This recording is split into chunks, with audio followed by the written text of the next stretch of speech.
আমাদের শীতের মৌসুমে আমরা এই দেশের লোকেরা সাধারণত একটু বিভিন্ন জায়গায় আমরা এই যে ভ্রমণ করতে যাই, পিকনিকে যায়, কেউ কক্সবাজারে যায় কয়েকদিনের জন্য, তারপরে বান্দরবনে যায়, বিভিন্ন জায়গায় আমাদের দেশে যে বিভিন্ন স্পটগুলো আছে সেইখানে যায়, সেটা দেশে হোক বা বিদেশে হোক। আমরা জানি না এটা কিভাবে হলো, এটার পিছনে কোনো দুরবি সুন্দর করে ষড়যন্ত্র আছে কিনা বা টার্গেট আছে কিনা জানি না, কিন্তু মনের ভিতরে কথাগুলো উকি দিয়েছে। সেটা কি, বান্দরবনে গিয়েছিলাম 1 বছর আগে প্রায়।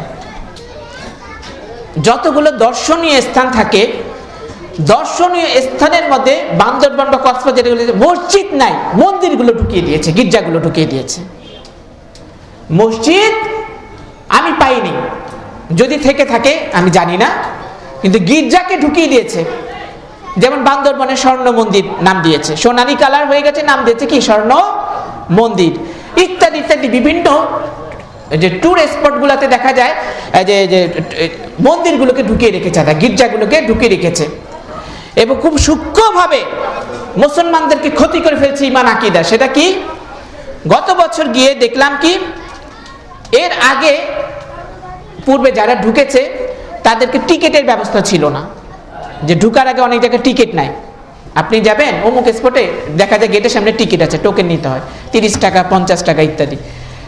তো গত বছর গিয়ে দেখলাম আমি টিকিটের সিস্টেম করেছে তারা, তো লেখা আছে প্রবেশ প্রতি 30 টাকা বা এত টাকা। এই টাকাগুলোকে কি করা হবে, এই মন্দিরের যারা খাদেম আছে তাদেরকে দেওয়া হয়। মন্দিরে কিছু এই যে তালিমি আছে, যেমন আমাদের এতিমখানা থাকে না, মাদ্রাসা থাকে, দান খয়রাতে চলে, হ্যাঁ, ঠিক সেই রকম তাদের শিক্ষালয় আছে দুস্থদের জন্য, সেটার কাজে ব্যয় হয়। আর মন্দিরের রং টং ইত্যাদি যা আছে সুসজ্জতা করে, এগুলোর কাজে তারা ব্যয় করে। আচ্ছা আপনি বলেন, মুসলমানরা শিরকের শিক্ষা দিবে, যদি সেটা এতিমখানাও হয় অন্য কিছু হয়, সেখানে শিক্ষা দেবে কি, বৌদ্ধ মন্দির হলে বৌদ্ধ ধর্ম শিক্ষা দিবে, হিন্দু মন্দির হলে শিরকের শিক্ষা দিবে, আল্লাহকে বাদ দিয়ে কিনা মূর্তির সামনে মাথাটা নত করা যায়, সব তছনছ করে দেওয়া যায়, এই তালিমগুলো দিবে না। আর মুসলমানের এতিমখানায় মাদ্রাসার মধ্যে কি দিবে, কোরআনের তালিম দেবে। কিসে দিবে, কোরআনের তালিম দেবে। আপনার 30 টাকা বা আপনার 1 টাকা হোক, আপনি কিসের কাজে দিলেন, শিরকের শিক্ষার কাজে। ওই মন্দিরে যারা খেদমত করে খাদেম, মূর্তিও জাহান্নামে অগ্নি, যারা খাদেম আছে যারা এগুলো কাজে উৎসাহ করে তারাও একই জাহান্নামের পথে যাত্রী, ঠিক কিনা, যেহেতু শিরকের মধ্যে আছে। যত শিরকি কাজ করতে চায় একজন, সেটা খাদেম হোক, মূর্তির সাজসজ্জা বৃদ্ধি করার জন্য হোক সেই মন্দিরের, অথবা শিরকি শিক্ষা দেওয়ার হোক, প্রত্যেকটা হারাম কাজে ইসলামে দিচ্ছে যে হারাম, আপনার এই টাকাটা সেই কাজে ব্যয় হবে, আপনার জন্য জায়েজ হবে। এই জন্য আমি সূক্ষ্মভাবে গতবার আমি যখন দেখলাম, আমার একজন বড় যে ভাই আলেম, মদিনা বিশ্ববিদ্যালয়ের বড় একজন গবেষক, নাম বলছি না, আমার মাথায় যখন ধরলো বিষয়টা, আমার সাথে যারা বন্ধু ছিল বলছেন চলেন কষ্ট করে এসেছে ঢুকি। বললাম মন্দির তেমনি দেখতে অসুবিধা নেই, কিভাবে তাদের সাজসজ্জা দেখে অবাক হয়ে যাবে, এত সুন্দর। এগুলো বলার জন্য না, মানুষ যে কিভাবে শিরক করে, একটা মাটির সামনে মাথা নত করে, দেখো কি করে তারা, একটু দেখে আসো যদি প্রয়োজন হয়, সেটার জন্য দেখলে কোনো অসুবিধা নেই। কিন্তু আমি টাকা দেব, এটা তো হতে পারে না। একটা মাছি দেওয়ার কারণে যদি মন্দিরের জন্য, শিরকের জন্য জাহান্নামে চলে যায়, তাহলে আমি 30 টাকা দিয়ে কোন জাহান্নামে যাব? কেউ কি 1 টাকা দিয়ে একটা মরা মাছি কিনবে না। 30 টাকা দিয়ে কেউ যদি একের বিশাল বস্তা ভরে 1 কোটি মাছি, মরা মাছি নিয়ে এসে 30 টাকা দিয়ে কিনবেন আপনি, 10 টাকা কিনবেন, দূরে ডাস্টবিনে ফেলা এগুলো। একটা মাছি দেওয়ার কারণে যদি শিরকের জায়গায়, মন্দিরের জায়গায় কেউ জাহান্নামে চলে যেতে পারে, সেই এর কারণে, আর আমার 30 টাকা তো অনেক টাকা, আমি তো 1 পয়সাও দিতে পারবো না। তো যে কথাটা আমি বলতে চাচ্ছিলাম, ভাইরা যারা আমরা ভ্রমণে যাই, আমরা শিরকের যে সমস্ত আড্ডাখানা কিংবা মন্দির হোক বা যে সমস্ত গির্জা শিরকি কর্মকাণ্ড হয়, আমরা এমনিতে সাধারণভাবে শিক্ষার উদ্দেশ্যে দেখার জন্য যেতে চাইলে যেতে পারি, কিন্তু সেখানে গিয়ে আমরা কোনো পয়সা দিতে পারবো না। টিকেটের সিস্টেম থাকলে আপনি ঢুকবেন না, এটাই ছিল আমার মূল কথা। যদি টিকিট সিস্টেম করে, সেটা বান্দরবন হোক, কক্সবাজার হোক, আমাদের যে রাষ্ট্রে হোক, অন্য কোনো রাষ্ট্রে হোক, কোনো মন্দির বা সেরেকের আড্ডা খানা দেখতে গিয়ে যদি আপনি পর্যবেক্ষণ করতে গিয়ে আপনাকে টিকিট দিয়ে ঢুকতে হয় এবং ওই টাকাগুলো সেই কাজে ব্যয় করে, সেরেকের কাজে, মন্দির সজ্জায়ন করার কারণে কাজে, সেইখানে আপনি যাবেন না, সেই টাকা আপনি দিবেন না। যদি দেন, আপনি বড় ধরনের একটা সেরেকি কাজ করে ফেললেন। আমি কথাটা এই জন্য বললাম, অনেক টুরিস্ট এই ধরনের কাজ না জেনে করছে, নামাজি লোকগুলো করছে, ভাবছে যাচ্ছি স্বর্ণ মন্দিরে যাবো বা মুখ মন্দিরে যাবো, 30 টাকা নেন, গিয়ে ঘুরে আসো। সে তো কিছুই বুঝলো না ইমাম যে কোন দিক থেকে চলে গেল তার এটা টের নাই। কারণ তোমার টাকা দিয়ে এই মন্দিরকে সাজানো হবে, আর মুসলমানের টাকা সেরেকের আস্তানা সাজাবে না। কাজেই আমার ভাইরা, এই ধরনের শিরক থেকে আমাদের বেঁচে থাকার জন্য অবশ্যই চেষ্টা করতে হবে। আল্লাহ রাব্বুল আলামিন আমাদের হেফাজত করুন, আমিন। কি বক্তা আসছে? আসেনি? আমার বোধহয় সময় শেষ। আচ্ছা, তারপরে কিছুক্ষণ আমাকে চালাতে বলছেন। তো আমরা এই শিরকের আলোচনায় আরো কিছু বিষয় আমরা অ্যাড করতে চাচ্ছি। আমাদের দেশে আমরা যারা বসবাস করি, আমরা আল্লাহ রাব্বুল আলামিনকে অনেকেই গড বলি। গড বলি না? গড বলি। কেউ কেউ কিছু আশ্চর্যজনক কোনো জিনিস যদি দেখতে পায়, তখন বলে যে ও মাই গড। কি বলে? ও মাই গড। সে যে উদ্দেশ্যে বলুক না কেন, এটা তার শিক্ষার ছোঁয়া নয়। কোনো মুসলিম ছেলে মেয়ে, মুসলিম যদি কেউ ও মাই গড বলে, সে নিজেকে স্মার্ট ভাববে, এটা কোনো দরকার নেই। সে শিক্ষিত, সুশিক্ষিত, এ কথা বলার দরকার নেই, কারণ সে এখানে শিক্ষার পরিচয় দেয়নি।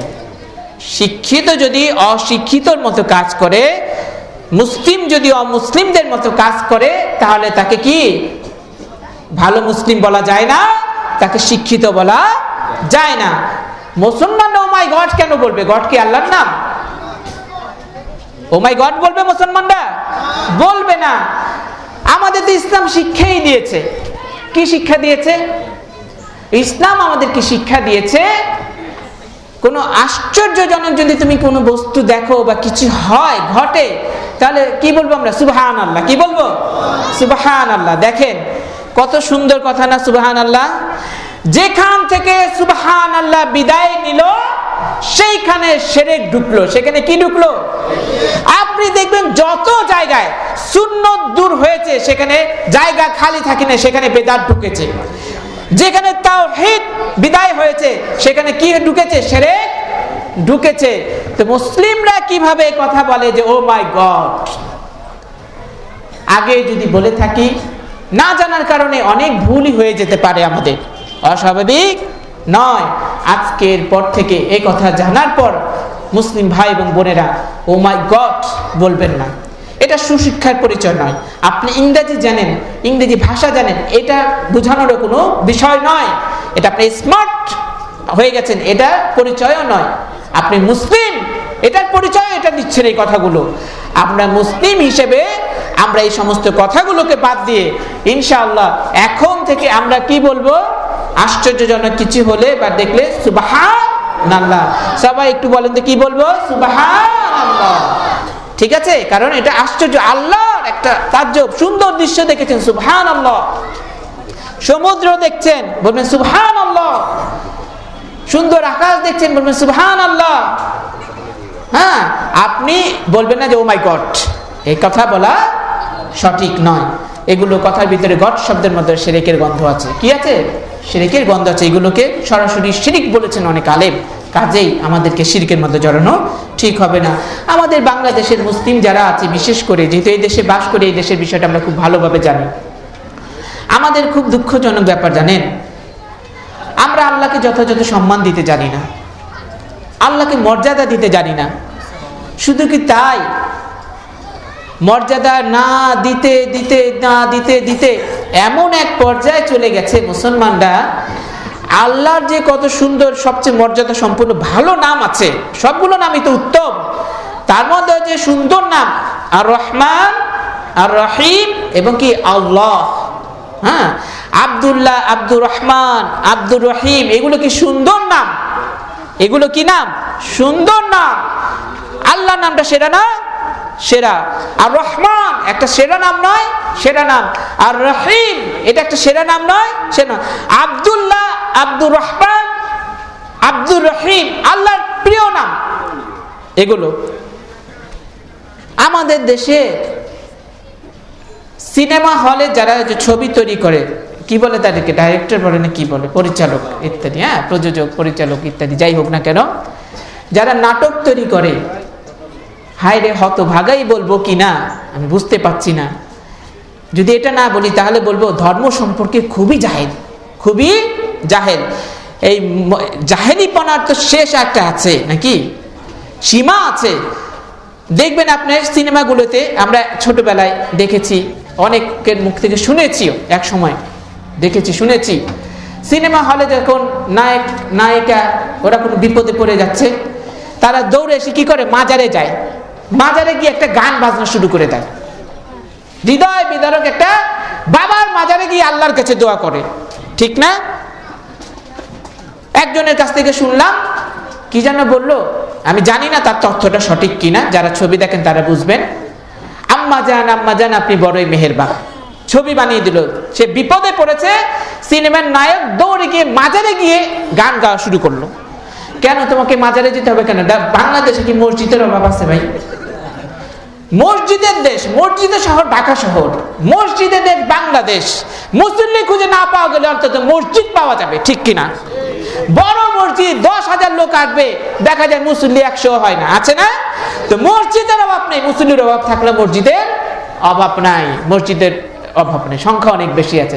মসজিদ রেখে মাজারের ভিতরে কেন সিনেমার গান? ওই যে শয়তানের বাজনা বাজায়, বেপর্দা শিক্ষা দেয়, ওই গেছে শয়তানের আড্ডাখানায় গিয়ে আল্লাহর নামে গান গাইতে।